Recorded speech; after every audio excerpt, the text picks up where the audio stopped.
Saudara, gelombang unjuk rasa di Iran terus berlanjut. Tercatat 544 orang meninggal dunia.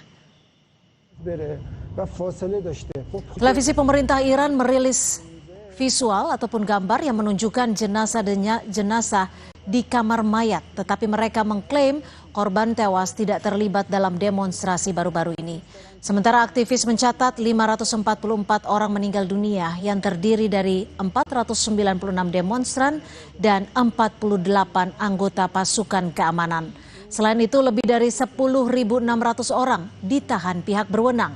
Bahkan aktivis meyakini jumlah itu akan terus bertambah karena pemerintah Iran belum merilis resmi jumlah korban jiwa.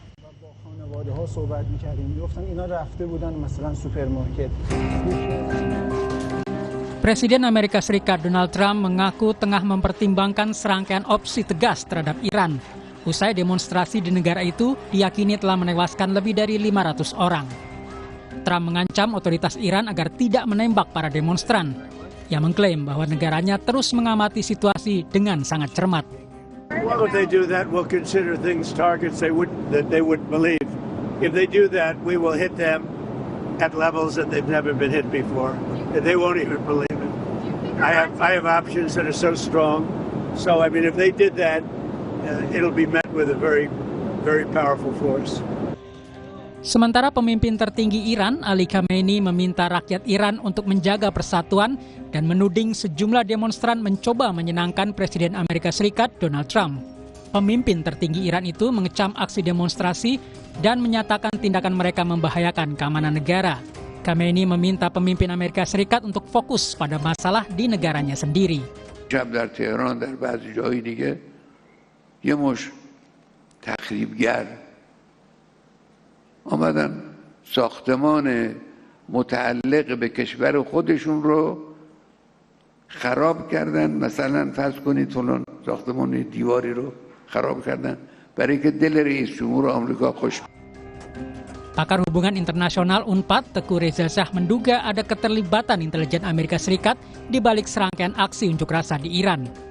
Kalau kita melihat dari sumber-sumber Iran, intel asing itu adalah Amerika Serikat, kemudian yang kedua adalah Israel, dan yang ketiga adalah kelompok-kelompok oposisi di Iran, antara lain yang bernama National Council of Resistance of Iran, yang markasnya di Paris dan Albania. Dan kalau kita merujuk pada sumber-sumber Iran, memang kemampuan pemberontakan dalam negeri itu tinggi, karena diperhatikan pada saat perang 12 hari melawan Israel, itu kelihatan bahwa ada aksi-aksi pembangkangan di dalam negeri dan juga aksi-aksi penghancuran di dalam negeri Iran sendiri. Kota-kota di Iran terus diguncang unjuk rasa dan kerusuhan. Kemerosotan ekonomi menjadi inti tuntutan pengunjuk rasa terhadap penguasa. Unjuk rasa dimulai sejak 28 Desember lalu. Aparat semakin keras bertindak terhadap pengunjuk rasa setelah pemimpin tertinggi Iran menuding asing memanfaatkan unjuk rasa untuk mengacau Iran. Lalu bagaimana Iran meredam kemarahan warganya yang terus meluas? Kita bahas bersama dosen geostrategi dan geopolitik Universitas Udayana. Sudah ada Bung Evata Filomeno Borromeo Duarte. Selamat petang, Bung Evata. Selamat petang, Mbak. Ya, bagaimana Anda menanggapi dari kacamata Anda soal tudingan Iran ke Amerika sebagai dalang dari rusuh demonstran di Iran?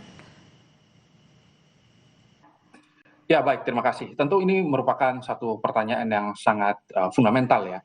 Nah, maka untuk memahami tudingan Teheran, kita harus menyingkirkan dulu pemahaman naif bahwa campur tangan itu berarti kedatangan pasukan amfibi di pantai atau terlihatnya pasukan Amerika yang berlalu lalang di sana.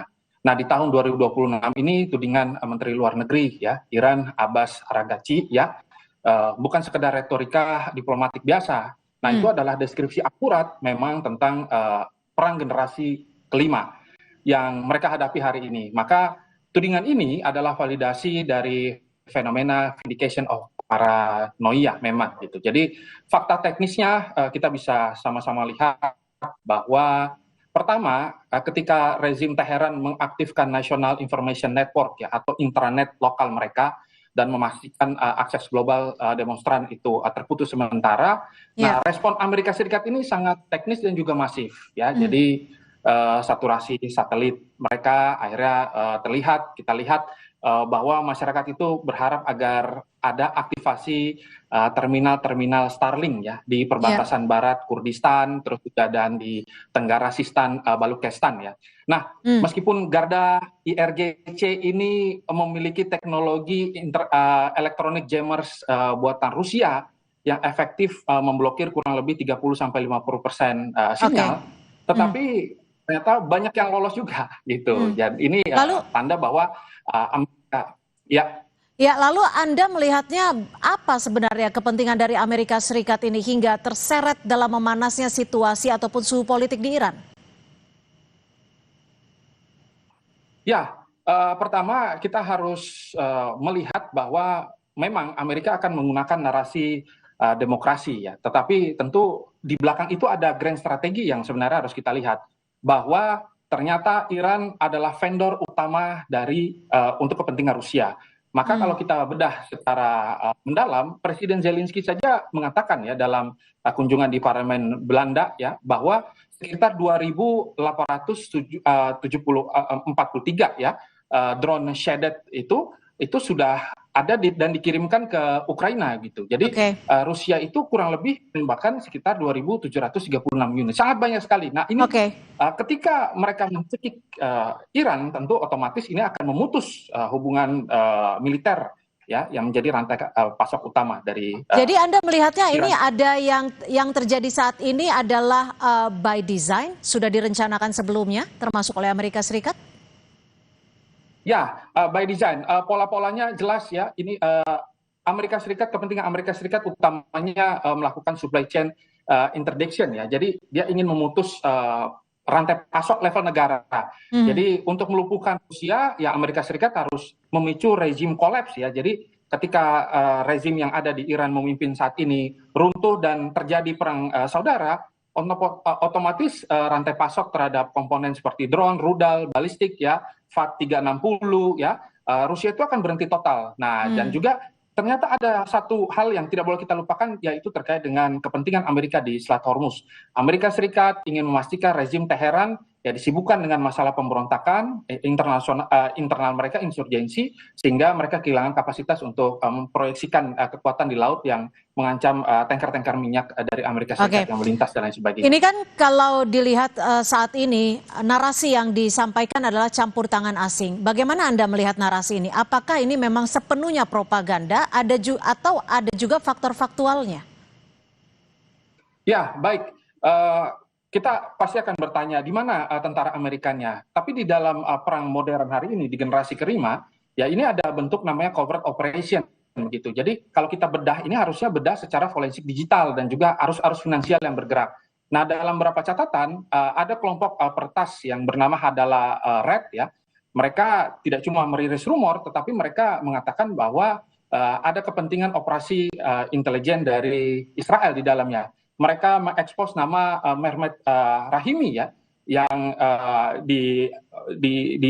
yang berperan sebagai guiding officer di Dex Iran gitu untuk mengendalikan kerusuhan. Nah ini akhirnya terkonfirmasi ya bahwa Iran baru saja mengeksekusi Ali Adestani ya dan beberapa aset-aset lainnya yang ternyata menerima perintah dan juga dana asing. Nah selanjutnya Dinas Intelijen Iran juga mendeteksi transaksi yang bersifat anomali. Ya, mereka menggunakan cryptocurrency saat di mana rial akhirnya tidak mampu bertahan hari ini, mereka menggunakan cryptocurrency dan tentu dengan dana yang sangat banyak ini hanya bisa dikendalikan oleh state actor. Dan juga ternyata jelas sekali ya. Mas Fatah, jika memang nantinya Amerika Serikat memutuskan untuk menyerang Iran, lalu apa yang akan berdampak khususnya untuk negara-negara di sekitarnya? Ya, tentu instabilitas ini adalah sesuatu yang tidak bisa kita hindarkan dan serangan ini juga sebenarnya harus diikuti dengan kondisi-kondisi dari negara-negara tetangga. Yang ditakutkan adalah Suriaisasi ya. Jadi operasi-operasi yang dilakukan, perlawanan-perlawanan dan juga persenjataan yang bersifat digital dan juga bagaimana kerentanan yang diciptakan tentu akan memaksa negara-negara Timur Tengah untuk melakukan negosiasi ulang. Dan mereka tentu harus memasukkan kepentingan Amerika Serikat sebagai bagian daripada national interest mereka. Mungkin ini akan memicu konflik lintas negara tidak, khususnya di Timur Tengah? Ya, tentu saja ini ke depannya bisa diprediksi akan demikian. Tetapi konflik horizontal dan konflik vertikal ini harus sama-sama kita lihat dan kita analisis bersama. Dan kepentingan-kepentingannya tentu tidak lepas dari bagaimana Amerika Serikat memang ingin merekalibrasi kembali kekuatannya hari ini di Timur Tengah dan untuk mempercepat proyeksi-proyeksi kepentingan mereka terkait dengan minyak dan juga situasi geopolitik hari ini yang mereka harapkan itu di bawah kendali mereka. Kalau peta kekuatannya nanti akan seperti apa sih, Bung Fatah? Ya, untuk saat ini peta kekuatan yang terlihat memang bahwa Israel kembali menguat dan statement-statement dari Israel yang mendukung kepentingan masyarakat pro-demokrasi di Iran ini tanda bahwa mereka memang memainkan satu situasi yang jauh lebih unggul.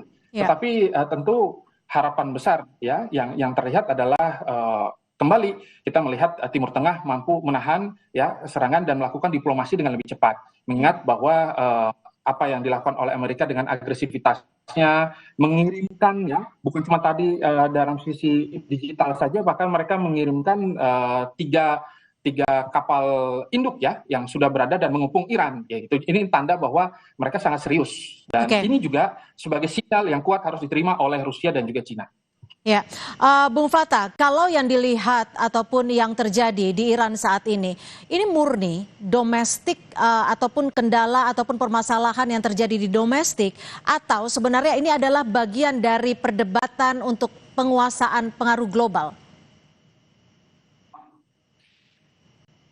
Ya, tentu sebenarnya dalam kita memahami Donald Trump, kita melihat bahwa apa yang terjadi di Venezuela bisa kita kaitkan juga ya dengan doktrin Monroe-nya gitu, bahwa Amerika Serikat hendak menguasai halaman belakang mereka, bahkan mereka juga sangat melirik betul Greenland. Nah, otomatis mereka juga harus melihat untuk merubah tatanan dan pola hari ini ya mereka harus melakukan agresivitas di wilayah-wilayah Timur Tengah yang selama ini memang terjadi kepentingan antara Amerika dan juga negara-negara Eropa lainnya dan juga Rusia serta Cina. Maka pengaruh ini sebagai tanda bahwa mereka sangat ingin sekali gitu untuk dipandang sebagai ya bisa kita katakan bandar global.